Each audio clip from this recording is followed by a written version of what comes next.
आमचे केदारनाथचे महाराज हे सुद्धा यांचं सुद्धा आगमन झालेलं आहे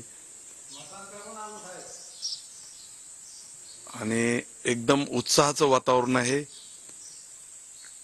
खरं तर उमेदवार खूप 33 आहेत, परंतु खरी लढत आमची वंचित आघाडीचे डॉक्टर बी.डी. चव्हाण आणि माझ्यातच होणार आहे आणि मला खात्री आहे की निश्चित माझा विजय आहे। तुमची लढत तुमच्या जुन्या सहकारी म्हणजे नागेश पाटील आष्टेकर यांच्या सोबत होते, रोनक चेहऱ्यावरती आहे काय?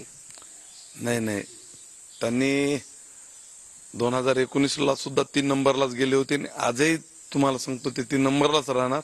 माझी वंचित सोबतच आज लढाई आहे। वंचितचे डॉक्टर बी.डी. चव्हाण साहेब आणि माझ्यातच लढाई आहे आणि निश्चितच माझा विजय होणार आहे। तुम्ही आता मतदान करायला निघाले आहेत, काय जनतेकडून अपेक्षा आहेत?